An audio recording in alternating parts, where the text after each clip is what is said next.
All, ഇന്ന് നമ്മൾ നോക്കാൻ പോകുന്ന unit 3 application of educational management in administrative areas എന്നുള്ളതാണ്. എഡ്യൂക്കേഷണൽ മാനേജ്മെൻറ്റ് എങ്ങനെയാണ് നമ്മൾ അഡ്മിനിസ്ട്രേറ്റീവ് ഏരിയാസിൽ അപ്ലൈ ചെയ്യുന്നതെന്ന് അതിലൊരു ഇൻട്രൊഡക്ഷൻ പോലെ കൊടുത്തിട്ടുണ്ട്, നിങ്ങൾ വായിച്ച് നോക്കുക. അതിൽ തന്നെ ഫസ്റ്റ് ടോപ്പിക്കാണ് areas of educational administration. Educational അഡ്മിനിസ്ട്രേഷനിൽ വരുന്ന ഏരിയാസ് ഏതൊക്കെയാണെന്ന് അതിൽ വരുന്നതാണ് production, assuring public use, finance and accounting, personnel and coordination. ഇങ്ങനെ 5th എണ്ണമാണ് വരുന്നത്. അത് എന്തൊക്കെയാണെന്ന് നോക്കാം. പ്രൊഡക്ഷൻ എന്ന് പറഞ്ഞിട്ടുണ്ടെങ്കിൽ നമ്മൾ ഓൾറെഡി ഓർഗനൈസേഷൻ ഉണ്ടാവുമല്ലോ, അഡ്മിനിസ്ട്രേഷൻ്റെ ഒരു ഓർഗനൈസേഷൻ. അപ്പോൾ അതിലുള്ള ആളുകൾ, അതായത് എഡ്യൂക്കേഷൻ, അതിലുള്ള നമ്മളുടെ സ്റ്റാഫുകൾ, മറ്റുള്ള വർക്കിംഗ് ചെയ്യുന്ന ആളുകൾക്കൊക്കെ നമ്മൾ എന്ത് ചെയ്യണം, നമ്മളുടെ ലക്ഷ്യങ്ങളും ഗോൾസും അവരെ പറഞ്ഞ് മനസ്സിലാക്കണം. അതിനനുസരിച്ച് എന്ത് ചെയ്യണം, അവരുടെ അടുത്ത് ആ ഒരു എങ്കിലുള്ള നമ്മൾ വിചാരിക്കുന്ന രീതിയിലുള്ള ഒരു അച്ചീവ്മെൻറ്റ്സ് കുട്ടികൾക്കാണെങ്കിലും എല്ലാം കൊണ്ട് നമുക്കൊരു സൊസൈറ്റീനെ ബിൽഡ് ചെയ്യുന്നതിലാണെങ്കിലൊക്കെ നമുക്ക് കൊണ്ടുവരാൻ പറ്റുള്ളൂ. അതാണ് ഇവിടെ പ്രൊഡക്ഷൻ എന്നുള്ളതുകൊണ്ട് ഉദ്ദേശിക്കുന്നത്. അടുത്താണ് അഷ്വറിങ് പബ്ലിക് യൂസ്. പബ്ലിക് യൂസുകൾ ഉറപ്പുവരുത്തുക എന്നുള്ളത്. അതായത് നമ്മളൊരു പബ്ലിക്കിന് നമുക്ക് വല്ല ഒരു ഓർഗനൈസേഷൻ പോലെയോ അങ്ങനെയൊക്കെ സെറ്റ് ചെയ്തിട്ട് നമ്മൾ പല സർവീസസുകൾ, നമ്മൾ സോഷ്യലി സർവീസസുകൾ പ്രൊവൈഡ് ചെയ്യുക. അപ്പോൾ നമ്മൾ എക്സാമ്പിൾ പറയുകയാണെങ്കിൽ, ഇപ്പോൾ നമ്മൾ അവെയർനെസ് ക്ലാസ്സുകൾ സ്കൂളുകളിൽ കൊടുത്തൂല്ലേ, പാരൻസിനുള്ള ക്ലാസ്സുകൾ, അങ്ങനെയുള്ളതൊക്കെ എന്താണ് നമ്മൾ പബ്ലിക്കുമായിട്ട് കണക്ട് ചെയ്യുന്നതാണ്. അതുപോലെ ആവശ്യമായിട്ടുള്ള ചില ക്ലാസ്സുകൾ കുട്ടികൾക്ക് വേണ്ട, നോർമലി അറിയേണ്ടത്, ഇതൊക്കെ എന്താണ് പബ്ലിക് യൂസസിൽ വരുന്ന കാര്യങ്ങളാണ്. നെക്സ്റ്റാണ് ഫൈനാൻസ് ആൻഡ് അക്കൗണ്ടിങ്. പിന്നെ ഒന്നും പറയാനില്ല, നമുക്ക് കിട്ടുന്ന വരവ് ചെലവ് കണക്കുകൾ നോക്കേണ്ട എന്താണ് ഫൈനാൻസ് ആൻഡ് അക്കൗണ്ടിങ് ടീമാണ്. അപ്പം നമുക്ക് കിട്ടുന്നതിനുള്ള ഇൻപുട്ടിനനുസരിച്ചിട്ട് തന്നെയല്ലേ ഔട്ട്പുട്ട്സ്. നമുക്ക് നഷ്ടമുണ്ടോ, അതോ നമുക്ക് ഏത് കാര്യത്തിലാണ് ലാഭം വരുന്നത്, ഇങ്ങനെയുള്ള കാര്യങ്ങളൊക്കെ, സാലറി, ഇങ്ങനെയുള്ള കാര്യങ്ങളൊക്കെ മെയിൻറ്റെയിൻ ചെയ്യുന്നത് ഫൈനാൻസ് ആൻഡ് അക്കൗണ്ടാണ്. നെക്സ്റ്റാണ് പേഴ്സണൽ. പറയുന്നത് എന്താ വെച്ചാൽ, നമ്മൾ ആ ഒരു എഡ്യൂക്കേഷണൽ പോളിസീസ് ഫോളോ ചെയ്യുന്ന, നല്ല ഒരു റിലേഷൻഷിപ്പ് കീപ്പ് ചെയ്യുന്ന, ഇങ്ങനെയുള്ള ആളുകൾ റിക്രൂട്ട് ചെയ്യുക, ഹയർ ചെയ്തിട്ട് നമ്മൾ ജോബിന് വേണ്ടിയിട്ട് നിർത്തുക എന്നുള്ള. അല്ലാതെ ഒരു എത്തിക്സും അതുപോലെ തന്നെ എപ്പോഴും അങ്ങനെ ആയിട്ടുള്ള ആളുകളല്ലാണ്ട് നോർമലി കുറച്ച് അത്യാവശ്യം സോഷ്യലി ആണെങ്കിലും കുട്ടികളായിട്ട് ബിഹേവ് ചെയ്യാനാണെങ്കിലും നമ്മളുടെ ഒരു ജോബിനപ്പുറത്തേക്ക് നമ്മളുടെ എല്ലാവരും ഡെഡിക്കേഷനും തരുന്ന രീതിയിലുള്ള ആളുകളെയൊക്കെ നമ്മൾ റിക്രൂട്ട് ചെയ്തെടുക്കുക എന്നുള്ളത്. അതിപ്പോൾ എന്തായിരിക്കും നമ്മുടെ എഡ്യൂക്കേഷണൽ മൊത്തത്തിൽ എന്തായിരിക്കും, സ്റ്റുഡൻസിനാണെങ്കിലും നമ്മുടെ ഇൻസ്റ്റിറ്റ്യൂട്ടിനാണെങ്കിലും മൊത്തത്തിൽ അതൊരു ബെനിഫിഷ്യൽ ആയിരിക്കും എന്നുള്ളതാണ്. 5th വണ്ണാണ് coordination. അത് പിന്നെ ഓൾമോസ്റ്റ് നമ്മൾ എല്ലായിടത്തും നമ്മൾ ഡീറ്റെയിൽ ആയി പറഞ്ഞതുകൊണ്ട് അതിനെ ഞാൻ എക്സ്പ്ലെയിൻ ചെയ്യുന്നില്ല. നെക്സ്റ്റ് നമ്മൾ നോക്കുന്നത് സ്കോപ്പ് ഓഫ് ആസ്പെക്ട്സ്. അതിൽ വരുന്നതാണ് ലീഗൽ സ്ട്രക്ചർ, പ്യൂപ്പിൾസ്, പേഴ്സണൽ, അങ്ങനെ. അതിൽ ലീഗൽ സ്ട്രക്ചർ എന്തെന്നുള്ളതുകൊണ്ട് മീൻ ചെയ്യുന്നത് എന്താണെന്ന് വെച്ചാൽ, നമ്മൾ വെറുതെ ഒരു റൂൾസും റെഗുലേഷൻസും ഒന്നും ഇല്ലാതെ നമ്മളൊരു എഡ്യൂക്കേഷണൽ സിസ്റ്റം അങ്ങോട്ട് സ്റ്റാർട്ട് ചെയ്തിട്ടുണ്ടെങ്കിൽ അത് വർക്കിംഗ് ആവും ഇല്ലല്ലോ. സോ നമ്മൾ അതിന് കൃത്യമായിട്ടുള്ള റൂൾസ് ആൻഡ് റെഗുലേഷൻസ് നമ്മൾ ഫ്രെയിം ചെയ്ത് വെക്കണം എന്നുള്ളതാണ്. എങ്കിൽ മാത്രമേ നമുക്കൊരു എഡ്യൂക്കേഷണൽ ഇൻസ്റ്റിറ്റ്യൂട്ട് ആയിക്കോട്ടെ, സ്കൂൾസ് ആയിക്കോട്ടെ, അത് നമുക്ക് നല്ല രീതിയിൽ ഓർഗനൈസ് ചെയ്ത് കൊണ്ടുപോകാൻ പറ്റുള്ളൂ എന്നുള്ള കാര്യങ്ങളാണ് അതിൽ പറയുന്നത്. നെക്സ്റ്റ് പ്യൂപ്പിൾസ് എന്ന് പറയുന്നത് കുട്ടികളെയാണ്. കുട്ടികളെ എന്ന് നമ്മൾ വിചാരിക്കുമ്പോൾ ഓരോ കുട്ടികൾക്കും അവരുടെ നീഡ്സ്, അവരുടെ ഇൻട്രസ്റ്റുകൾ, അവർക്കുള്ള കപ്പാസിറ്റീസ്, അവരുടെ ഡിമാൻഡുകളൊക്കെ എന്തൊക്കെയാണെന്നുള്ളത് പരിഗണിച്ച് ആ രീതിയിലുള്ളൊരു എഡ്യൂക്കേഷൻ അല്ലെങ്കിൽ ആ രീതിയിലുള്ളൊരു ലേണിംഗ് സിസ്റ്റം നമ്മൾ അവർക്ക് പ്രൊവൈഡ് ചെയ്യണം. അല്ലെങ്കിൽ എന്താണ്, കുട്ടികൾ സ്വാഭാവികമായിട്ട് അവർക്ക് പഠനത്തോട് ഇൻട്രസ്റ്റ് ഉണ്ടാവില്ല.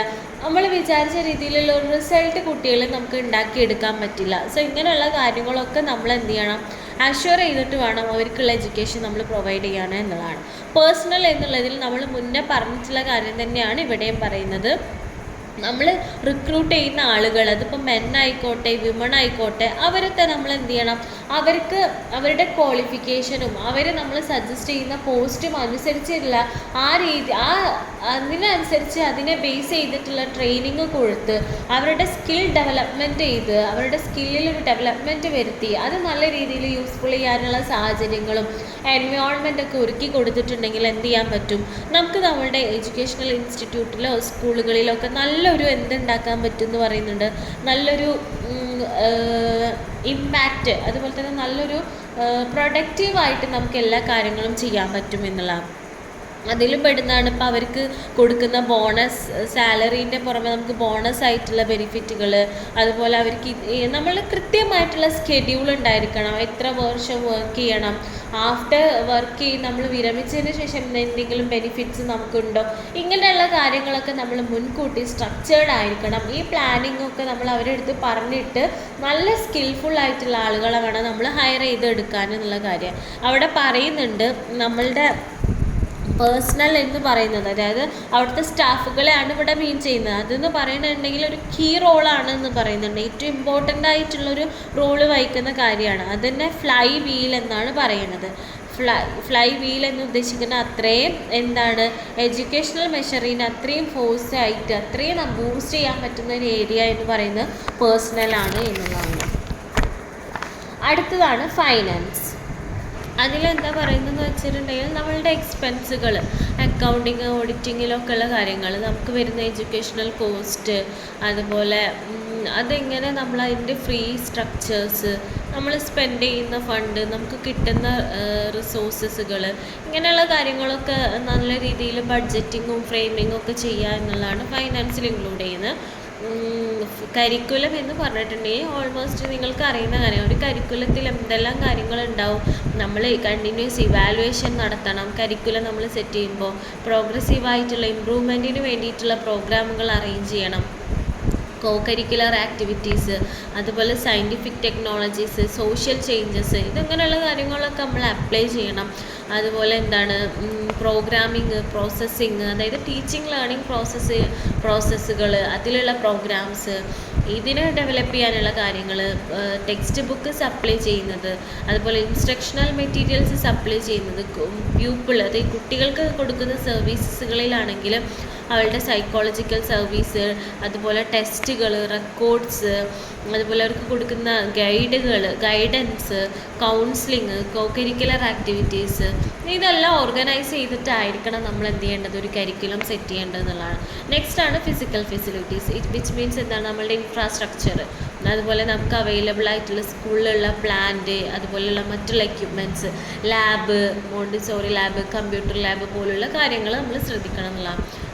അതുപോലെ 7th ആണ് പബ്ലിക് റിലേഷൻ. നമ്മൾ ഓൾറെഡി പറഞ്ഞു, കുട്ടികളുടെ ഇടയിൽ ഒരു കോർപ്പറേഷൻ നമ്മൾ ഉണ്ടാക്കിയെടുക്കണം. സോഷ്യലി ആണെങ്കിലും ടീച്ചേഴ്സും പാരൻസും കമ്മ്യൂണിറ്റിയും തമ്മിലൊക്കെ ഉള്ളൊരു ബന്ധം, അങ്ങനെ ഒരു കണക്ഷൻ ഉണ്ടാകാൻ വേണ്ടിയിട്ട് പല രീതിയിലുള്ള അവയർനെസ് പ്രോഗ്രാം പോലെ PTA മീറ്റിംഗ്, അതൊക്കെ എന്താണ്, നമുക്ക് ആ ഒരു കമ്മ്യൂണിറ്റിയുമായിട്ടുള്ള ഒരു റിലേഷൻ നമ്മൾ കീപ്പ് ചെയ്യാൻ വേണ്ടി നമ്മൾ നടത്തുന്നതാണ്. ഇങ്ങനെയുള്ള കാര്യങ്ങളൊക്കെ, അതുപോലെ നമ്മൾ നോർമലി സോഷ്യലി നമ്മൾ ചെയ്യുന്ന കാര്യങ്ങളൊക്കെ നമ്മൾ കുട്ടികളെയൊക്കെ ഇൻവോൾവ് ചെയ്യിപ്പിച്ച് ഓരോ കാര്യങ്ങൾ നടത്തുക, ഇങ്ങനെയുള്ളതൊക്കെയാണ് ആ ഒരു പബ്ലിക് റിലേഷനിൽ പറയുന്നത്. അടുത്തതാണ് മെയിൻ്റനൻസ് ഓഫ് ഡിസിപ്ലിൻ. അതിൽ വരുന്നത് ദ വേർഡ് ഡിസിപ്ലിൻ എന്ന് പറയുന്നത് ഒരു ലാറ്റിൻ വേർഡായിട്ടുള്ള ഡിസിപ്ലിന എന്ന് പറയുന്ന വേർഡിൽ നിന്നാണ് ഡിറൈവ് ചെയ്തിട്ടുള്ളത്.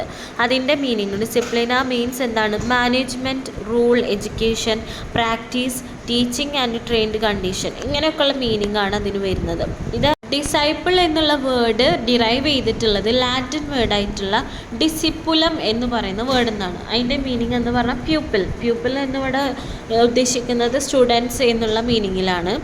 സോ ഇത് വളരെ ഇമ്പോർട്ടൻ്റ് ആണ്, അണ്ടർലൈൻ ചെയ്യുക, എക്സാമിന് ചോദിക്കാൻ ചാൻസ് ഉള്ള ഒരു ഏരിയ ആണ്. അപ്പോൾ എന്താണ് ഡിസിപ്ലിൻ എന്നുള്ളതാണ് അവിടെ എക്സ്പ്ലെയിൻ ചെയ്തിട്ടുള്ളത്. ഓൾമോസ്റ്റ് നിങ്ങൾക്ക് അറിയാവുന്ന കാര്യമാണ്. അച്ചടക്കം എന്ന് പറഞ്ഞാൽ എന്താണ്, അതിൽ എന്തെല്ലാം കാര്യങ്ങൾ പെടും. ഡിസിപ്ലിൻ എന്ന് പറയുന്നതുകൊണ്ട് ഒരുപാട് കാര്യങ്ങളുണ്ട്. നമ്മളുടെ ബിഹേവിയറൽ ആയിക്കോട്ടെ, പല കാര്യങ്ങൾ, റൂൾസ് റെഗുലേഷൻസ് നമ്മൾ പാലിക്കുന്നത്, അവർ ടീച്ചേഴ്സോ പാരൻസോ പറയുന്നത് ഒബേ ചെയ്യുന്നത്, ഇങ്ങനെ റെസ്പെക്റ്റ്, അവർക്ക് കൊടുക്കുന്ന റെസ്പെക്റ്റ്, കേർട്ടസി, ഇങ്ങനെയുള്ള കാര്യങ്ങളൊക്കെ അതിൽ ഇൻക്ലൂഡഡ് ആണ് എന്നുള്ളതാണ് ഡിസിപ്ലിനിൽ. നെക്സ്റ്റ് ആണ് മോഡേൺ കോൺസെപ്റ്റ് ഓഫ് ഡിസിപ്ലിൻ. ഈ മോഡേൺ കോൺസെപ്റ്റ് ഓഫ് ഡിസിപ്ലിൻ എന്നുള്ളതിൽ പറയുന്നത്, ഡിസിപ്ലിൻ എന്നുള്ളത് കൊണ്ട് മീൻ ചെയ്യുന്നത് ഇൻറ്റേർണൽ ആൻഡ് എക്സ്റ്റേർണൽ ഡിസിപ്ലിൻ എന്നുള്ളതാണ്. അതായത് physically, mentally, socially and ethical values, ഇത്രയും കാര്യങ്ങൾ ഈ ഒരു ഡിസിപ്ലിൻ എന്നുള്ള വേർഡിൽ ഉണ്ടെന്ന് പറയുന്നുണ്ട്. അതായത് modern concept of school discipline എന്ന് പറയുന്നതിൽ സെൽഫ് ഡിസിപ്ലിൻ ഉൾപ്പെടുന്നുണ്ട്, സോഷ്യൽ ഡിസിപ്ലിൻ, അതുപോലെ എസ്പെഷ്യലി അത് സ്ട്രെസ് ചെയ്ത് പറഞ്ഞിട്ടുള്ളത് സോഷ്യൽ ഡിസിപ്ലിനാണ്. അത് അത്രയും ഇമ്പോർട്ടൻ്റ് ആണ് എന്ന് പറയുന്നുണ്ട്. ഗ്രേറ്റ് എഡ്യൂക്കേഷണലിസ്റ്റ് ആയിട്ടുള്ള ജോൺ ഡ്യൂവി എന്താണ് ഇതിൽ സഫിഷ്യൻ്റ് ആയിട്ടുള്ളൊരു ഇൻവോൾവ് ചെയ്തിട്ടുണ്ട്, ഇൻഫ്ലുവൻസ് ചെയ്തിട്ടുണ്ട് എന്നുള്ളതാണ്. ജോൺ ഡ്യൂവിയുടെ ഒപ്പീനിയൻ എന്ന് പറയുന്നത് the much and commonly lamented separation in school between intellectual and moral training between the acquiring of information and growth of character is simply one expression of the failure to conceive and construct the school as a social institution having social life and values within itself. ഇതിൽ പറയുന്നത് എന്താ വെച്ചാൽ ഓരോ intellectual എന്ന് പറയുന്നത് എന്താണ്, ഒരു acquire ചെയ്യേണ്ട എന്തെന്ന് പറയുന്നതാണ് അവരുടെ ക്യാരക്ടർ, അവരുടെ നല്ലൊരു ക്യാരക്ടർ ഫോം ചെയ്യുക. അതുപോലെ സോഷ്യലി പല കാര്യങ്ങളിലും ഇൻവോൾവ്ഡ് ആയിട്ട് നമുക്ക് നല്ല രീതിയിൽ എന്ത് ചെയ്യുക, നല്ല വാല്യൂഡ് ആയിട്ടുള്ള മോറൽ ബേസ്ഡ് ആയിട്ടുള്ള കാര്യങ്ങൾ പ്രൊവൈഡ് ചെയ്യണം എന്നുള്ളതൊക്കെയാണ് ആ ഒരു അദ്ദേഹം അതിനെ കോട്ട് ചെയ്ത് പറഞ്ഞിട്ടുള്ള ഒരു സെൻറ്റൻസ് ആണത്. പിന്നെ നെക്സ്റ്റ് അതിൽ പറയുന്നത് discipline in school, importance of discipline, അതുപോലെ head master, the teacher, teaching methods, a good school environment, co curricular activities, self government in school, effective team workers, building up traditions, judicious use of rewards and punishments. അങ്ങനെ കുറേ കാര്യങ്ങൾ പറയുന്നുണ്ട്. Almost നിങ്ങൾക്ക് വായിക്കുമ്പോൾ തന്നെ മനസ്സിലാവുന്ന കാര്യങ്ങളാണ് അതൊക്കെ. അതായത് ഹെഡ് മാസ്റ്റർ എന്ന് പറയുന്നത് എന്താണ്, ആ സ്കൂളിനെ നന്നായി അറിയുന്ന ഒരാളായിരിക്കണം. അതിൻ്റെ ഫെയിലിയർ ആണെങ്കിലും അതുപോലെ സ്കൂളിൻ്റെ എല്ലാ സിസ്റ്റത്തെയും, സക്സസ് ആണെങ്കിലും എല്ലാ സിസ്റ്റത്തെയും ആ ഒരു ഹെഡ് മാസ്റ്റർ എന്ന പേഴ്സണാലിറ്റിയുമായിട്ട് ഡിപ്പെൻഡ് ചെയ്തിരിക്കുന്ന ഒരു കാര്യമാണ്. അതുപോലെ ടീച്ചറിൻ്റെ റോൾ എന്താണ് എന്നുള്ളത് പറയുന്നുണ്ട്. നിങ്ങൾ വായിച്ചു നോക്കിയാൽ തന്നെ മനസ്സിലാവും. ടീച്ചിങ് മെത്തേഡുകൾ ഓൾമോസ്റ്റ് നിങ്ങൾക്ക് അറിയാവുന്ന കാര്യങ്ങൾ. ഒരു ഗുഡ് സ്കൂൾ എൻവയോൺമെൻറ്റ് എങ്ങനെ ആയിരിക്കണം എന്നുള്ളത്. കോ കരിക്കുലർ ആക്ടിവിറ്റീസിൽ എന്തൊക്കെയാണ് വരും, നമ്മളുടെ സ്പോർട്സ്, സ്കൗട്ടിങ്, NCC പോലുള്ള കാര്യങ്ങൾ, അതൊക്കെയാണ് അതിൽ പറയുന്നത്. പിന്നെ സെൽഫ് ഗവൺമെൻറ് ഇൻ സ്കൂൾ, അതുപോലെ എഫക്റ്റീവ് ടീം വർക്ക് എന്താണെന്നുള്ളത് പറയുന്നുണ്ട്. നമ്മൾ ബിൽഡിംഗ് അപ്പ് ട്രഡീഷൻ എന്താണെന്ന് പറയുന്നുണ്ട്. പിന്നെ judicious use of rewards and punishment, അത് എന്താണെന്ന് വെച്ചിട്ടുണ്ടെങ്കിൽ നമ്മൾ കുട്ടികൾക്ക് റിവാർഡുകൾ കൊടുക്കുക, പണിഷ്മെൻറ്റുകൾ കൊടുക്കുക. അതായത് ഒരു അൺഹെൽത്തി കോമ്പറ്റീഷനെ നമ്മൾ പ്രൊമോട്ട് ചെയ്യരുത്. ഇപ്പോൾ ചില കുട്ടികളുടെ ഇടയിൽ നമ്മൾ റിവാർഡ്സും അതുപോലെ ഒരു അൺഹെൽത്തി ആയിട്ടുള്ള കോമ്പറ്റീറ്റീവ് മൈൻഡ് ഉണ്ടാക്കിയെടുത്തിട്ടുണ്ടെങ്കിൽ മറ്റുള്ള കുട്ടികളോട് ദേഷ്യം അല്ലെങ്കിൽ നല്ല അങ്ങനെയുള്ളൊരു ഫാക്റ്റിലേക്ക് എത്താതെ നല്ല രീതിയിൽ അതിനെ മെയിൻറ്റെയിൻ ചെയ്ത് കൊണ്ടുപോകണം. അങ്ങനെയുള്ള കാര്യങ്ങളൊക്കെയാണ് അതിൽ പറഞ്ഞിട്ടുള്ളത്. കൂടുതലായിട്ടൊന്നും അതിൽ എക്സ്പ്ലെയിൻ ചെയ്യാനൊന്നുമില്ല. സോ ആ ഭാഗങ്ങൾ നിങ്ങൾ വായിച്ചു നോക്കുക. ഡൗട്ട്സ് ഉണ്ടെങ്കിൽ എന്ത് ചെയ്യുക, ക്ലിയർ ചെയ്യുക. അതിൽ നിങ്ങൾ ഇമ്പോർട്ടൻ്റ് ആയിട്ട് നോക്കേണ്ട കാര്യങ്ങളൊക്കെ ഉണ്ട്. അത് നിങ്ങൾ എന്ത് ചെയ്യുക, ശ്രദ്ധിക്കട്ടെ. ഇമ്പോർട്ടൻസ് ഓഫ് ഡിസിപ്ലിൻ്റെ കാര്യം പേജ് നമ്പർ 29 പറയുകയാണെങ്കിൽ അതിൽ ഫിലോസഫർ അരിസ്റ്റോട്ടിലിൻ്റെ ഒരു കോട്ട് കൊടുത്തിട്ടുണ്ട്. A nation is not build by mountains and trees, notwithstanding it is build by character of its citizens. അതായത് ഒരു നാഷൻ എന്ന് പറയുന്നത് മൗണ്ടൻസും ട്രീസുമായിട്ടല്ല ബിൽഡ് ചെയ്തിട്ടുള്ളത്, അവിടെയുള്ള ആളുകളുടെ ക്യാരക്ടറിനനുസരിച്ചിട്ടാണ് നമ്മൾ ആ ഒരു നേഷനെ ബിൽഡ് ചെയ്തിട്ടുള്ളത്. അതിലൊക്കെ ഒരുപാട് അർത്ഥവത്തായിട്ടുള്ള ഒരു കോട്ടാണത്. അപ്പോൾ അതൊക്കെ അത് അരിസ്റ്റോട്ടിൽ പറഞ്ഞിട്ടുള്ള അങ്ങനെയുള്ള കാര്യങ്ങൾ എന്ത് ചെയ്യുക, നിങ്ങൾ ആ സ്പോട്ടിൽ തന്നെ അണ്ടർലൈൻ ചെയ്ത് വെക്കുക. അതുപോലെ തന്നെ പേജ് നമ്പർ 32 പറയുന്നുണ്ട്, GK Bhonsle started national discipline scheme 1964 അത് സ്റ്റാർട്ട് ചെയ്തിട്ടുള്ളത്. ആ സ്കീം പ്രകാരം അതിൻ്റെ എന്തെല്ലാമാണ് അത് ഫോക്കസ് ചെയ്യുന്നത്, അങ്ങനെയുള്ള കാര്യങ്ങളൊക്കെ അതിൽ പറഞ്ഞിട്ടുണ്ട്. അതൊക്കെ ഒന്ന് വായിച്ച് നോക്കുക കേട്ടോ. ഒക്കെ അണ്ടർലൈൻ ചെയ്ത് വെക്കുക. ചിലപ്പോൾ അങ്ങനെയുള്ള പോർഷൻസിൽ നിന്നായിരിക്കും നിങ്ങൾക്ക് എക്സാമിന് ക്വസ്റ്റ്യൻ വരുന്നുണ്ടാവുക, അതുകൊണ്ടാണ് പറയുന്നത്. ഓക്കെ, ഇതിൽ പറയുന്നത് എന്താ, കോർഡിനേഷൻ ഇൻ മാനേജ്മെൻറ്റ്. അതിലെന്താ, കോർഡിനേഷൻ ഓഫ് കരിക്കുലർ ആക്ടിവിറ്റീസ്. അതിൽ നമ്മൾ അങ്ങനെ ഒരു കരിക്കുലർ ആക്ടിവിറ്റി നമ്മൾ കോർഡിനേറ്റ് ചെയ്യുമ്പോൾ ഫസ്റ്റ് ഈ 3 കാര്യങ്ങൾ അതിലുണ്ടോ എന്നുള്ളത് നമ്മൾ ഉറപ്പ് വരുത്തണം. Does the activity propose to meet the needs of the school, അതായത് സ്കൂളിൻ്റെ ആവശ്യങ്ങൾ മീറ്റ് ചെയ്യുന്ന ഒരു ആക്ടിവിറ്റി ആണോ നമ്മൾ കണ്ടക്ട് ചെയ്യാൻ ഉദ്ദേശിക്കുന്നത്, സ്റ്റുഡൻസ് ഇതിനോട് ഇൻട്രസ്റ്റഡ് ആണോ, അതുപോലെ തന്നെ ടീച്ചേഴ്സ് ഇങ്ങനെയുള്ള ആക്ടിവിറ്റീസും ഇതും നടത്താൻ കേപ്പബിളും വില്ലിങ്ങും ആയിട്ടുള്ള ടീച്ചേഴ്സ് ഇതിൽ ഇൻവോൾവഡ് ആണോ, ഇത്രയും കാര്യങ്ങൾ നമ്മൾ ചെക്ക് ചെയ്തിട്ടാവണം ഇങ്ങനെ ഒരു കോ കരിക്കുലർ ആക്ടിവിറ്റീസ് സെറ്റ് ചെയ്യേണ്ടത്. അപ്പോൾ നമ്മൾ ശ്രദ്ധിക്കേണ്ട കാര്യങ്ങളാണ് എന്തൊക്കെയാണെന്നുള്ളതാണ് എക്സ്പ്ലെയിൻ ചെയ്ത് കൊടുത്തിട്ടുള്ളത്. നിങ്ങൾ വായിക്കുമ്പോൾ തന്നെ മനസ്സിലാവും. നമ്മളിപ്പോൾ നോർമലി സ്കൂളുകളിൽ ക്ലബ്ബുകളൊക്കെ രൂപീകരിക്കില്ല, ആർട്സിൻ്റെയും സ്പോർട്സിൻ്റെയൊക്കെ മുന്നേ. ഒരു ആർട്സ് നടത്തുമ്പോൾ നമ്മൾ ശ്രദ്ധിക്കേണ്ട കാര്യങ്ങൾ എന്തൊക്കെയാണ്, എന്തെല്ലാം അറേഞ്ച്മെൻറ്റ്സ് നമ്മൾ ചെയ്യണം, അത് മൈൻഡിൽ വെച്ച് റീഡ് ചെയ്താൽ ഇതൊക്കെ നിങ്ങൾക്ക് ഈസി ആയിട്ട് കിട്ടുമെന്നുള്ളതാണ്. അപ്പോൾ ഇതിലൊരു എക്സാമ്പിളായിട്ട് പറയും, നമ്മൾ ഹിസ്റ്ററി ക്ലബ്ബ് അല്ലെങ്കിൽ ഓരോ ക്ലബ്ബുകൾക്ക് എൻവയോൺമെൻറ്റ് ക്ലബ്ബ്, അങ്ങനെ നമ്മൾ ഓരോ ക്ലബ്ബുകളൊക്കെ ഉണ്ട്. അതൊക്കെ ഇതിൻ്റെ ഒരു പാർട്ടാണ്. അതുപോലെ തന്നെ എന്താണ്, അതിന് എഫിഷ്യൻ്റ് ആയിട്ടുള്ള കുട്ടികളുണ്ടോ, നമുക്ക് അതിനുള്ള ഇൻഫ്രാസ്ട്രക്ചേഴ്സ്, അതിനുള്ള ഫെസിലിറ്റീസ് നമ്മളെ സ്കൂളുകളിലുണ്ടോ, ഇതൊക്കെ നമ്മൾ എന്ത് ചെയ്യണം, അനലൈസ് ചെയ്തിട്ട് വേണം ഇങ്ങനൊരു പ്രോഗ്രാം സെറ്റ് ചെയ്യാം. അതുപോലെ തന്നെ ലാസ്റ്റിൽ കൊടുത്തിട്ടുണ്ട് ഒരു 5 പോയിൻറ്റ്സ്. അതൊരു ആക്ടിവിറ്റി നമ്മൾ സെറ്റ് ചെയ്യുമ്പോൾ ഇതിൻ്റെ ഫെസിലിറ്റീസ്, നമുക്ക് കിട്ടുന്ന റിക്വയർമെൻറ്റ്സ് ഒക്കെ നമ്മൾ നോക്കണം. ഒരു ദിവസം കൊണ്ട് നമുക്ക് ഒന്നെങ്കിൽ പ്രോഗ്രാംസ് സെറ്റ് ചെയ്യാം, അല്ലെങ്കിൽ ഹോളിഡേയ്സിൽ നമുക്ക് ഇങ്ങനെയുള്ള ആർട്സ് സ്പോർട്സ് ഇങ്ങനെയുള്ള കാര്യങ്ങൾ, ഇങ്ങനെയുള്ള പലത് എന്തും ആവാം നമുക്ക് സെറ്റ് ചെയ്യാം. ഇതൊക്കെ എന്താ ചെയ്യാം ഇതാണ്. പക്ഷെ കുട്ടികൾക്ക് ഇതിൻ്റെ പ്രിപ്പറേഷന് വേണ്ടിയിട്ട് റെഗുലർ ടൈം യൂസ് ചെയ്യാമെന്നുള്ളതാണ്. ടീച്ചേഴ്സ് ഒരിക്കലും ഇങ്ങനെയുള്ള പ്രോഗ്രാംസിൽ ഡോമിനേറ്റ് ചെയ്ത് നിൽക്കരുത്. ഇവിടെ ഡോമിനേറ്റ് ചെയ്ത് നിൽക്കുന്നുണ്ടാവും സ്റ്റുഡൻസാണ്. അവരെ അഡ്വൈസറായിട്ട് നമ്മൾ ടീച്ചേഴ്സ് മാറാം. അവർക്ക് വേണ്ട നിർദ്ദേശങ്ങൾ കൊടുക്കുന്ന ആളുകളായിട്ടാണ് ടീച്ചേഴ്സ് നിൽക്കേണ്ടതെന്നുള്ളതാണ്. അതുപോലെ ഇത് ഒട്ടും എന്തായിരിക്കരുത്, ടു എക്സ്പെൻസീവായിട്ട് നമ്മൾ പ്ലാൻ ചെയ്യരുത്. നമുക്ക് പറ്റുന്ന രീതിയിൽ നമ്മുടെ ഇൻസ്റ്റിറ്റ്യൂട്ട് ചെറുതാണോ അല്ലെങ്കിൽ നമ്മളുടെ സ്കൂൾ വലുതാണോ, നമ്മളുടെ ഫെസിലിറ്റീസും നമുക്ക് കിട്ടുന്ന ഇൻകമും ഒക്കെ നോക്കിയിട്ട് വേണം നമ്മൾ ഇങ്ങനെയുള്ള പ്രോഗ്രാംസ് സെറ്റ് ചെയ്യാൻ എന്നുള്ളതാണ്. അതുപോലെ എന്തായിരിക്കണം, നല്ല സൂപ്പർവിഷൻസ് എല്ലായിടത്തും നമ്മൾ ഫണ്ട്സ് ആൻഡ് അക്കൗണ്ട്സ്, അതുപോലെ സ്റ്റുഡൻസിൻ്റെ ഫണ്ട് ആയിക്കോട്ടെ, പിന്നെ മിസ്ബിഹേവ് ചെയ്യുന്നുണ്ടോ, ഇങ്ങനെയുള്ള കാര്യങ്ങളിലൊക്കെ സൂപ്പർവിഷൻ, അതിൻ്റേതായിട്ടുള്ള ടീച്ചേഴ്സിനെ നിർത്തിയിട്ട് പ്രോഗ്രാം നടക്കുന്ന ടൈമിലാണെങ്കിലും സൂപ്പർവിഷന് വേണ്ടിയിട്ട് സൂപ്പർവൈസേഴ്സിന് നമ്മൾ സെറ്റ് ചെയ്യണം. ഫാക്കൽറ്റീസ് തന്നെയാണ് ഇപ്പോൾ വരാന്തയിൽ ഡ്യൂട്ടി ഇടുന്നുണ്ടാവും, ഗേറ്റ് ഡ്യൂട്ടി ഇടുന്നുണ്ടാവും, അങ്ങനെ നമ്മൾ ഇടില്ലേ. ചിലപ്പം ജഡ്ജസ്മാരുടെ ഡ്യൂട്ടീസ്, അങ്ങനെ ഓരോ ഡ്യൂട്ടീസ് നമ്മൾ അറേഞ്ച് ചെയ്യണം എന്നുള്ള കാര്യങ്ങളൊക്കെയാണ് ഇതിൽ പറഞ്ഞിട്ടുള്ളത്. പിന്നെ അതിൽ വരുന്ന കൺട്രോൾ ഓഫ് കോർഡിനേഷൻ നമ്മൾ പറഞ്ഞ തന്നെയാണ്. കൺട്രോളിങ് ഏതെല്ലാം കാര്യങ്ങളും സൂപ്പർവൈസേഴ്സിനെ വെക്കണം, ഇങ്ങനെയുള്ള കാര്യങ്ങളൊക്കെയാണ്. ആക്ടിവിറ്റി എങ്ങനെ നമ്മൾ കൺട്രോൾ ചെയ്യാം, ഫൈനാൻസ് ആക്ടിവിറ്റീസ് ഇങ്ങനെയുള്ളതൊക്കെ പറയുന്നുണ്ട്, വായിച്ച് നോക്കുക. അതുപോലെ കോർഡിനേഷൻ്റെ ഫാക്ടേഴ്സ് എന്തൊക്കെയാണെന്ന് പറയുന്നുണ്ട്. നെക്സ്റ്റ് സ്റ്റേജസ് ഓഫ് കോർഡിനേഷൻ പറയുന്നുണ്ട്. അതിൽ 2 സ്റ്റേജ് ഉണ്ട്. ബിഗിനിങ്ങിൽ എന്താണ്, administrative process. Coordination is used to prevent the break down of the organisation.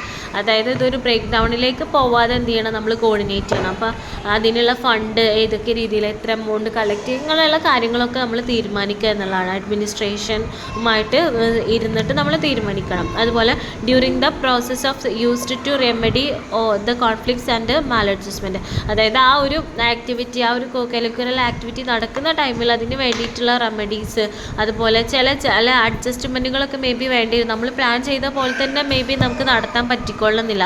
അപ്പോൾ അതൊക്കെ അതിനുള്ള ഫെസിലിറ്റീസും അതുപോലെയുള്ള അതിനുള്ള ആളുകളൊക്കെ അവിടെ നമ്മൾ റീസ്റ്റോർ ചെയ്ത് വെക്കുക. കറണ്ട് പോവുക, അങ്ങനെയുള്ള പ്രോബ്ലംസ് ഒക്കെ ഇല്ലേ, ജനറേറ്റർ ഇങ്ങനെയുള്ളതൊക്കെ റീസ്റ്റോർ ചെയ്യുക, അങ്ങനെയുള്ള ഇപ്പോൾ ഫസ്റ്റ് എയ്ഡ് മേ ബി ആവശ്യം, അതൊക്കെ നമ്മൾ ഓൾറെഡി മുൻകൂട്ടി സെറ്റ് ചെയ്ത് വെക്കുക എന്നുള്ളതാണ്. നമ്മൾ നോക്കുന്നതാണ് growth and development. Education is A process of development എന്നാണ് പറയുന്നത്. ആ ഒരു പോർഷൻ നിങ്ങൾ വായിച്ചു നോക്കിയാൽ മതി. കൊത്താരി കമ്മീഷനാണ് ആദ്യം തന്നെ എന്താണ് ഒരു ക്ലാസ് റൂം ഷേപ്പ് ചെയ്യുന്നതിനെ പറ്റിയിട്ടുള്ള കാര്യങ്ങളൊക്കെ ഇന്ത്യയിൽ സ്റ്റാർട്ട് ചെയ്തിട്ടുണ്ടായിരുന്നു എന്ന് അതിൽ പറയുന്നുണ്ട്. പിന്നെ അതിൽ മെയിനായിട്ട് ഗ്രോത്തും ഡെവലപ്മെൻറ്റും എയിം ചെയ്യുന്നത് എന്താണ്, growth and development of children, കുട്ടികളുടെ ഗ്രോത്ത് ആൻഡ് ഡെവലപ്മെൻറ്റ്, അതുപോലെ ടീച്ചേഴ്സിൻ്റെ ഗ്രോത്ത് ആൻഡ് ഡെവലപ്മെൻറ്റ്, അതുപോലെ തന്നെ ഓവറോൾ സ്കൂളിൻ്റെ ഗ്രോത്ത് ആൻഡ് ഡെവലപ്മെൻറ്റ്. ഇത്രയാണ് അതിനെ ഫോക്കസ് ചെയ്യുന്നതെന്ന് പറയുന്നുണ്ട്. അതിൽ ഗ്രോത്ത് ആൻഡ് ഡെവലപ്മെൻറ്റ് നമ്മൾ ഡീറ്റെയിൽ ആയിട്ട് ഏതെല്ലാം ഏരിയാസ് വരും, മെൻ്റലായിട്ടും ഫിസിക്കലി, അതുപോലെ ഓവറോൾ നമുക്ക് ഫിനാൻഷ്യലി എല്ലാ ഡെവലപ്മെൻറ്റും എല്ലാ രീതിയിലുള്ള വളർച്ചകളും എന്താണ് ഇതിൽ ഇൻക്ലൂഡഡ് ആണ് കേട്ടോ. നെക്സ്റ്റ് നമ്മൾ നോക്കുന്നത് meaning and definition of growth ആണ്. ഗ്രോത്ത് മീൻസ് എന്താണ്, ഇൻക്രീസ് ഇൻ സൈസ് എന്നാണ് കൊടുത്തിട്ടുള്ളത്. Health and climate of A school, അതൊക്കെ എന്താണ് അതിൽ ഇൻക്ലൂഡ് ചെയ്യുന്ന കാര്യമാണ്. അതുപോലെ തന്നെ എന്താണ് it concerns growth of size of enrolment, staff, faculties, equipment and infrastructure of the it can be easily observed and educated. Okay, ഈ ഒരു ഗ്രോത്ത് എന്ന് പറയുന്നതിൽ ഉൾപ്പെടുന്നതാണ് നമുക്ക് കിട്ടുന്ന സ്റ്റുഡൻസിൻ്റെ എണ്ണം, അതുപോലെ അവിടുത്തെ സ്റ്റാഫുകൾ, അവിടെയുള്ള എക്യുപ്മെൻറ്റ്സ്, നമ്മളുടെ ഇൻഫ്രാസ്ട്രക്ചർ, അതൊക്കെ എന്താണ് സ്കൂളിൻ്റെ എല്ലാം എന്താണ് ഈ ഗ്രോത്തിൽ പെടുന്നതാണ്. അത് നമുക്ക് എന്താണ് കാണാൻ പറ്റുന്ന, ഒബ്സർവ് ചെയ്യാൻ പറ്റുന്ന ഒരു കാര്യമാണ് ഗ്രോത്ത് എന്ന് പറയുന്നത്. ഗ്രോത്ത് എന്ന് പറയുന്നത് എന്താണ് ഒരു ഇൻസ്റ്റിറ്റ്യൂഷൻ്റെ ഒരു അച്ചീവ്മെൻ്റ് അല്ലെങ്കിൽ ഒരു റിസൾട്ട് കൂടിയായിട്ട് നമുക്ക് പരിഗണിക്കാൻ പറ്റുന്നതാണ്. അതുപോലെ തന്നെ എന്ത് പറയുന്നുണ്ട്, നെക്സ്റ്റ് പാരഗ്രാഫിൽ പറയുന്നുണ്ട് planning and actualisation. Oxford dictionary പ്രകാരം പ്ലാനിങ് എന്ന് പറഞ്ഞിട്ടുണ്ടെങ്കിൽ to design some action to be done beforehand. നടക്കുന്നതിന് മുൻപേ നമ്മൾ എന്ത് ചെയ്യുക, എന്തെങ്കിലും ഒരു ആക്ഷൻ നമ്മൾ ചെയ്യുന്നതിന് മുൻപ് അതിനുള്ള എല്ലാതും നമ്മൾ എന്ത് ചെയ്യുക, ഓൾറെഡി പ്രിപ്പയർഡ് ആക്കി വെക്കുക എന്നുള്ളതാണ് പ്ലാനിങ് കൊണ്ട് മീൻ ചെയ്യുന്നത് എന്നുള്ളതാണ്. പിന്നെ ഫിലിപ്സിൻ്റെ ഒരു കോട്ട് അവിടെ കൊടുത്തിട്ടുണ്ട്, ഒന്ന് വായിച്ച് നോക്കുക. അതുപോലെ തന്നെ പ്ലാനിങ് എന്ന് പറഞ്ഞിട്ടുണ്ടെങ്കിൽ എപ്പോഴും എന്താണ് ഏതൊരു കാര്യത്തെയും പെർഫെക്റ്റ് ആക്കും. നമ്മളുടെ ഗോളിനെ എത്തിക്കാൻ ഏറ്റവും one of the best thing എന്ന് പറയുന്നത് പ്ലാനിങ് ആണെന്ന് പറയുന്നുണ്ട്. അതിലൊരുപാട് കാര്യങ്ങൾ ഇൻക്ലൂഡ് ചെയ്യുന്നുണ്ട്, നമ്മൾ എക്സ്പ്ലോർ ചെയ്യുന്നത്.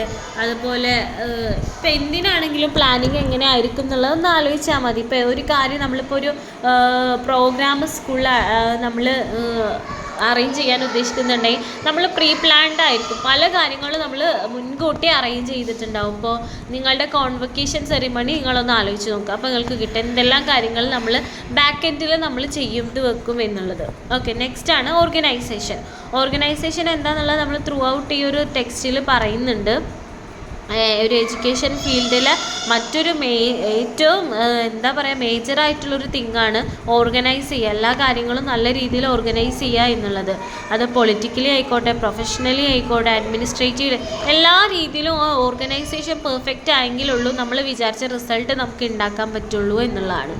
നെക്സ്റ്റ് ആണ് practical measures for school management. School മാനേജ്മെൻറ്റിൽ നമുക്ക് വേണ്ടിയിട്ടുള്ള പ്രാക്ടിക്കൽ മെഷേഴ്സ് ഏതൊക്കെയാണ്?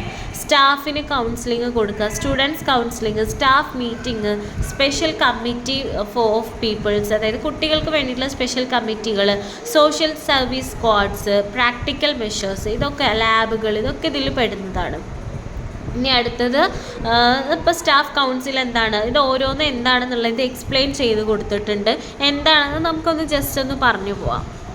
സ്റ്റാഫ് കൗൺസിൽ എന്ന് പറഞ്ഞിട്ടുണ്ടെങ്കിൽ സ്റ്റാഫുകളിലുള്ള ഇമ്പോർട്ടൻ്റ് ആയിട്ടുള്ള മാറ്റേഴ്സും കാര്യങ്ങളൊക്കെ ഡിസ്കസ് ചെയ്യുക, അതിനെ എക്സിക്യൂട്ട് ചെയ്യാൻ സ്പെസിഫിക് ടാസ്കുകൾ ഉണ്ടാവും, മീറ്റിങ്സ് ഉണ്ടാവും, ഇങ്ങനെയുള്ള കാര്യങ്ങളൊക്കെ ഫ്രീക്വൻ്റ് ആയിട്ട് ഇങ്ങനെ ഇതുപോലുള്ള ഡിസ്കഷൻസും കാര്യങ്ങളൊക്കെ നടത്തും. സീനിയർ മെമ്പേഴ്സ് ഉണ്ടാവും, അതുപോലെ തന്നെ അങ്ങനെയുള്ള സ്റ്റാഫുകളൊക്കെ ആയിരിക്കും മെയിനായിട്ടും ഈ ഒരു സ്റ്റാഫ് കൗൺസിൽ എക്സിക്യൂട്ട് ചെയ്യുന്നുണ്ടാവും. സ്റ്റുഡൻസ് കൗൺസിലിംഗ് എന്ന് പറഞ്ഞിട്ടുണ്ടെങ്കിൽ ഡിഫറെൻറ്റ് ഹൗസസുകൾ, അതുപോലെ ക്ലബ്സ്, അങ്ങനെയുള്ള കാര്യങ്ങളൊക്കെ ഇല്ലേ.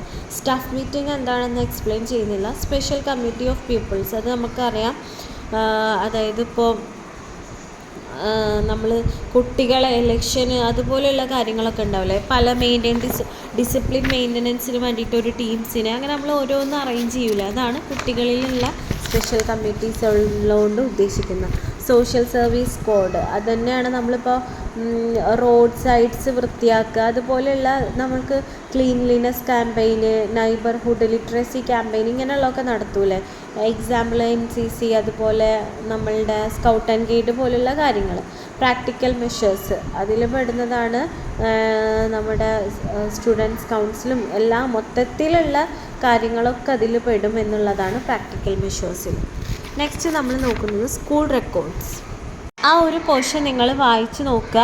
പിന്നെ അതിൻ്റെ അടിയിൽ കാണാൻ പറ്റും ടൈപ്സ് ഓഫ് സ്കൂൾ റെക്കോർഡ്സ്. അതിലെന്തൊക്കെയാണ്ടത്? ജനറൽ റെക്കോർഡ്, അതിൽ പെടുന്നതാണ് കാലണ്ടർ, അതുപോലെ ലോഗ് ബുക്ക്, അങ്ങനെ ഒരുപാട് കാര്യങ്ങൾ. Financial record, the correspondence records, the educational records, the equipment records, അങ്ങനെ എക്സെട്ര പോകുന്നുണ്ട്. ആ പോർഷൻ നിങ്ങളൊന്ന് വായിച്ച് നോക്കിയാൽ മതി. നെക്സ്റ്റ് ആണ് മെയിൻ സ്കൂൾ റെക്കോർഡ്സ്. അതിൽ വരുന്നതാണ് ദ സ്കൂൾ കാലണ്ടർ.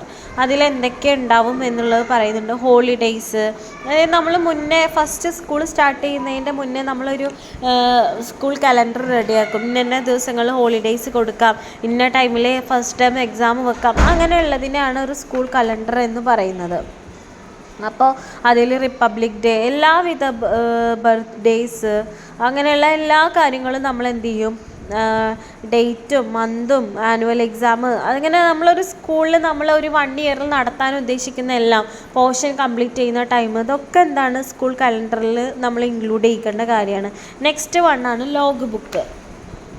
ബുക്ക് എന്ന് പറഞ്ഞിട്ടുണ്ടെങ്കിൽ ഇപ്പോൾ നമ്മളുടെ ഇവിടെ ഇൻസ്പെക്ഷൻ അങ്ങനെയൊക്കെ ഉണ്ടാവില്ലേ, അതുപോലെ സ്കൂൾ ഇൻസ്പെക്ടർ വന്നിട്ട് വിസിറ്റ് ചെയ്യുക, അങ്ങനെയുള്ള ഒഫീഷ്യൽ വിസിറ്റുകളൊക്കെ അടയാളപ്പെടുത്തുന്നതിനും ഒക്കെ വേണ്ടിയിട്ടുള്ള ബുക്കാണ്. ഇതൊരു ഹെഡ് മാസ്റ്ററോ അല്ലെങ്കിൽ അതിൻ്റെ അതോറിറ്റീസൊക്കെ ആയിരിക്കും ഈ ഒരു ലോഗ് ബുക്ക് കീപ്പ് ചെയ്യുന്നുണ്ടാവുക. എല്ലാ സ്കൂളും ഇതുപോലെ ഒരു ലോഗ് ബുക്ക് കീപ്പ് ചെയ്യുന്നുണ്ടായിരിക്കും. നെക്സ്റ്റ് വണ്ണാണ് അഡ്മിഷൻ രജിസ്റ്റർ. അത് പിന്നെ നമ്മൾ പറയണ്ടല്ലോ, അഡ്മിഷൻ രജിസ്റ്റർ എന്താണെന്നുള്ളത് ഓൾറെഡി അറിയാം. കുട്ടികളെ അഡ്മിഷൻസ് എടുക്കുമ്പോൾ നമ്മൾ കീപ്പ് ചെയ്യുന്നതാണ്. അതിൽ എന്തെല്ലാം കാര്യങ്ങളാണ് നമ്മൾ ആഡ് ചെയ്യുന്നത് എന്നുള്ളതൊക്കെ അതിലുണ്ട് കേട്ടോ, അതൊന്ന് വായിച്ച് നോക്കാം. പിന്നെ സ്റ്റുഡൻസ് അറ്റൻഡൻസ് രജിസ്റ്റർ, ടീച്ചേഴ്സിൻ്റെ അറ്റൻഡൻസ് രജിസ്റ്റർ ഉണ്ടാവും. അപ്പോൾ നമ്മളൊരു സ്കൂളിൽ പോയിട്ടുണ്ടെങ്കിൽ ടീച്ചേഴ്സ് അവിടെ അറ്റൻഡൻസ് മാർക്ക് ചെയ്യും. ഇപ്പോൾ അവർ നമ്മൾ സ്റ്റുഡൻസിന് കീപ്പ് ചെയ്യുന്ന പോലെ തന്നെ ടീച്ചേഴ്സിനും ഉണ്ടാവും. ഉച്ചയ്ക്ക് പോവുകയാണെങ്കിൽ ഹാഫ് ഡേ സാലറി കട്ട്, അതുപോലെയുള്ള കാര്യങ്ങളൊക്കെ ടീച്ചേഴ്സിനും മെയിൻറ്റെയിൻ ചെയ്യുന്നുണ്ടാവും. 6th വണ്ണാണ് cash book. അതെന്ന് പറഞ്ഞിട്ടുണ്ടെങ്കിൽ എല്ലാ ട്രാൻസാക്ഷൻസും അതുപോലെ ഡേ ടു ഡേ സ്കൂളിൽ വരുന്ന എന്താ പറയുക എക്സ്പെൻസും എല്ലാം നോട്ട് ചെയ്യുന്ന, കിട്ടുന്ന മണിയും ഒക്കെ നമ്മൾ അതുപോലെ ഡൊണേഷന് ഇങ്ങനെയുള്ളതൊക്കെ കീപ്പ് ചെയ്യുന്ന, ഇങ്ങനെയുള്ള എല്ലാ ഡീറ്റെയിൽസും എല്ലാ റെക്കോർഡ്സും കീപ്പ് ചെയ്യുന്ന ബുക്കാണ് ക്യാഷ് ബുക്ക് എന്ന് പറയുന്നത്. 7th വണ്ണാണ് cumulative records. ഇതെന്ന് പറഞ്ഞിട്ടുണ്ടെങ്കിൽ ഓരോ സ്റ്റുഡൻറ്റിനും നമ്മൾ കീപ്പ് ചെയ്യുന്നതാണ്. ഇപ്പോൾ നമ്മൾ ഒരു സ്റ്റുഡൻറ്റിനെ അസസ് ചെയ്തിട്ട് അതിൻ്റെ ഒരു ക്യുമുലേറ്റീവ് റെക്കോർഡ് കാർഡ് നമ്മൾ ഇപ്പോൾ വേറൊരാൾക്ക്, ഇപ്പോൾ പുതിയതായിട്ടൊരു ടീച്ചർ വന്നിട്ടുണ്ടെങ്കിൽ മനസ്സിലാവും. ഇപ്പോൾ ഹൈപ്പർ ആക്റ്റീവ് ആയിട്ടുള്ള സ്റ്റുഡൻ്റ് ആണെങ്കിൽ നമ്മൾ ആ റെക്കോർഡിൽ അത് ഉണ്ടാവും. ഹൈപ്പർ ആക്റ്റീവ് സ്റ്റുഡൻ്റ് ആണ്, ഇന്ന സബ്ജക്റ്റിലാണ് വീക്ക്, ഇന്ന സബ്ജക്റ്റിൽ ഹൈ സ്കോർ ഉണ്ട്, അല്ലെങ്കിൽ നല്ല എബവ് ആവറേജ് സ്റ്റുഡൻ്റ്, ഇങ്ങനെയുള്ള കാര്യങ്ങളൊക്കെ മനസ്സിലാവുന്ന, അവരുടെ കുട്ടികളുടെ നേച്ചർ മനസ്സിലാക്കാൻ പറ്റുന്നതിനെയാണ് ക്യുമുലേറ്റീവ് റെക്കോർഡ് എന്ന് പറയുന്നത്. നെക്സ്റ്റ് ആണ് stock or register or equipments. അതായത് നമ്മളുടെ നിലവിലുള്ള സ്റ്റോക്കും കാര്യങ്ങളും നമുക്കുള്ള എക്യുപ്മെൻറ്റ്സും കാര്യങ്ങളൊക്കെ കീപ്പ് ചെയ്യുന്നത്. ഇപ്പോൾ നമ്മൾ എന്തെങ്കിലും പൊട്ടിച്ചിട്ടുണ്ടെങ്കിൽ നമ്മളടുത്ത് നിന്ന് അതിന് പേയ്മെൻറ്റ് ഈടാക്കുക, അങ്ങനത്തെ സംഭവങ്ങളൊക്കെ ഇല്ലേ അത്. അതുപോലെ റിപ്പോർട്ട്സ് ടു ദ പാരൻസിന് നമ്മൾ കൊടുക്കുന്ന റിപ്പോർട്ട്സ്, അതുപോലെ പാരൻസിൻ്റെ ഫീഡ്ബാക്ക്, ഇങ്ങനെയുള്ള കാര്യങ്ങളൊക്കെ നമ്മൾ കീപ്പ് ചെയ്യുന്ന ബുക്ക്. സർവീസ് ബുക്ക് എന്ന് പറഞ്ഞിട്ടുണ്ടെങ്കിൽ ഓരോ എംപ്ലോയീസിൻ്റെയും ഹിസ്റ്ററി, അവരെത്ര കാലം അവിടെ വർക്ക് ചെയ്തു, അവർ ജോയിൻറ്റ് ചെയ്ത ഡേറ്റ്, അവരുടെ ഡേറ്റ് ഓഫ് ബർത്ത്, അവരുടെ ക്വാളിഫിക്കേഷൻ, ഇങ്ങനെയുള്ള കാര്യങ്ങളൊക്കെ എഴുതിയിട്ടുള്ള ഫാക്കൽറ്റീസിൻ്റെ കാര്യങ്ങൾ ഇൻക്ലൂഡ് ചെയ്തിട്ടുള്ള ബുക്കാണ് സർവീസ് ബുക്ക്. അതിലൊക്കെ എന്തൊക്കെയാണ് ഉള്ളത്, നെയിം ഉണ്ടാവും, റെസിഡൻസ് ഉണ്ടാവും, ഡേറ്റ് ഓഫ് ബർത്ത് ഉണ്ടാവും, അങ്ങനെ ഓരോ കാര്യങ്ങൾ ഡീറ്റെയിൽ ആയി കൊടുത്തിട്ടുണ്ട്. നിങ്ങൾ വായിച്ചു നോക്കിയാൽ മതി. ടീച്ചേഴ്സ് ഡയറി, അത് പിന്നെ നമ്മൾ പറയണ്ടല്ലോ, ഒരു അക്കാദമിക് സെഷൻ തുടങ്ങുന്നത് മുതൽ എന്തുണ്ടാവും, നമ്മളൊരു ടീച്ചേഴ്സ് ഡയറി ഉണ്ടാവും. അതൊരു അക്കാദമിക് സെഷൻ സ്റ്റാർട്ട് ചെയ്യുമ്പോഴാണ് നമ്മൾ ഇഷ്യൂ ചെയ്ത് കൊടുക്കുന്നത്. അതിൽ ഒരുപാട് കാര്യങ്ങൾ ഇൻക്ലൂഡ് ചെയ്യുന്നുണ്ടാവും. അതായത് ടീച്ചേഴ്സ് എടുക്കുന്ന സെഷൻസ്, ഇങ്ങനെയുള്ള കാര്യങ്ങളൊക്കെ അതിൽ ഇൻക്ലൂഡഡ് ആയിരിക്കും. പിന്നെ അതിൽ പറയുന്നത് എന്താണ്, വിഡ്രോവൽ രജിസ്റ്റർ. അതിൽ എന്താണെന്ന് വെച്ചാൽ ആ ഒരു ഇതിൽ മെയിൻറ്റെയിൻ ചെയ്യുന്നതായിരിക്കും അഡ്മിഷൻ രജിസ്റ്ററും എൻറോൾമെൻറ്റ് രജിസ്റ്ററും അതേപോലെ അറ്റൻഡൻസ് രജിസ്റ്ററും വിഡ്രോവൽ രജിസ്റ്റർ കൂടുതൽ കുട്ടികൾ ലീവ് ചെയ്യുന്ന ടൈമിലാണ് നമ്മൾ ഇങ്ങനെ ഒരു ഇത് ആ കുട്ടിക്ക് കൊടുക്കുക എന്നുള്ള. Data entry of students records in computer, അതിൽ നമ്മൾ എന്ത് ചെയ്യണം, കുട്ടികളുടെ ഓരോ ഡാറ്റാസും, അതായത് ഇപ്പോൾ അവരുടെ ആ കുട്ടീനെ പറ്റിയിട്ടുള്ള ഓരോ കാര്യങ്ങളും നമ്മൾ അഡ്മിഷൻ എടുത്ത ടൈം, അതുപോലെ അവരുടെ പ്രൊഫൈല്, സ്റ്റുഡൻസിൻ്റെ പെർഫോമൻസ്, മാർക്ക് ഷീറ്റ്, ഇതൊക്കെ നമ്മൾ കമ്പ്യൂട്ടർ വൈസ് ഫോർമാറ്റിൽ നമ്മൾ റെക്കോർഡ് ചെയ്ത് വെക്കുന്നതിനെയാണ് പറയുന്നത് അഡ്മിഷൻ ഓഫ് ദി സ്റ്റുഡൻസ്. ഓരോ കുട്ടിയും അഡ്മിഷൻ എടുക്കുമ്പോഴുള്ള ഫോർമാലിറ്റീസ്, അഡ്മിഷൻ എടുക്കുമ്പോൾ അവരുടെ ഓരോ കാര്യങ്ങളും നമ്മൾ റെക്കോർഡ് ചെയ്യുമല്ലോ. മേ ബി നമ്മളത് ബുക്സ് വൈസും കീപ്പ് ചെയ്യും, നമ്മൾ കമ്പ്യൂട്ടറിലോ അങ്ങനെയൊക്കെ നമ്മൾ എന്ത് ചെയ്യും, ഡാറ്റ സ്റ്റോർ ചെയ്തിട്ട് കീപ്പ് ചെയ്യും എന്നുള്ളതാണ്. പിന്നെ എന്താണ്, students profile, students performance and participation in the school programme. അത് നമ്മൾ കോ കരിക്കുലർ ആക്ടിവിറ്റീസും അതുപോലെ NSS പ്രോഗ്രാം പോലുള്ളതിലൊക്കെ പങ്കെടുക്കുന്നതിനെ പറ്റിയിട്ട് നമ്മൾ അങ്ങനെയുള്ള കുട്ടികൾക്ക് സർട്ടിഫിക്കറ്റ്സും കാര്യങ്ങളൊക്കെ കൊടുക്കും. അപ്പോൾ അങ്ങനെയുള്ള കുട്ടികളെയൊക്കെ അറിയാൻ വേണ്ടിയിട്ട് അവരുടെ പെർഫോമൻസും കാര്യങ്ങളൊക്കെ നോട്ട് ചെയ്യുന്ന ഒരു ബുക്സിനെയാണ് അങ്ങനെ പറയുന്നത്. പിന്നെ format off mark sheet and terminal and final result. അതായത് നമുക്ക് അറിയുന്ന കാര്യമാണ്, നമ്മൾ ടേം എക്സാംസ് ഉണ്ടാവും, ടെർമിനൽ എക്സാംസ് ഉണ്ടാവും, ഫൈനൽ എക്സാംസ് ഉണ്ടാവും. ഇതിൻ്റെയൊക്കെ മാർക്ക് ലിസ്റ്റും അതുപോലെ തന്നെ ഇത് ഇഷ്യൂ ചെയ്യുന്ന നമ്മുടെ ടൈമും ഇതൊക്കെ നമ്മൾ മെൻഷൻ ചെയ്യുന്ന ഒരു ബുക്കാണ്. ഇങ്ങനെ ഈ ഇമ്പോർട്ടൻസ് ഓഫ് സ്കൂൾ റെക്കോർഡ്സ്, ഇതിൻ്റെയൊക്കെ ഇമ്പോർട്ടൻസ് എന്താണെന്നുള്ളത് നിങ്ങൾക്ക് അറിയുന്നുണ്ടാവും. ഓരോ രജിസ്റ്ററുകളും എന്തിനാണ് നമ്മൾ ഉപയോഗിക്കുന്നത്, എത്രത്തോളം അത് ഇമ്പോർട്ടൻ്റ് ആണ് എന്നുള്ളത്. പിന്നെ അടുത്ത് കൊടുത്തിട്ടുള്ളത് മെയിൻ്റനൻസ് ഓഫ് സ്കൂൾ റെക്കോർഡ്സ്. അത് നമ്മൾ പറഞ്ഞ കാര്യങ്ങളൊക്കെ തന്നെയാണ്, പ്രത്യേകിച്ചൊന്നും അതിലൊന്നും പറയാനൊന്നുമില്ല. സോ അത്രയേ ഉള്ളൂ ഈ ഒരു യൂണിറ്റിൽ നമുക്ക് പറയാനുള്ളത്. Thank you.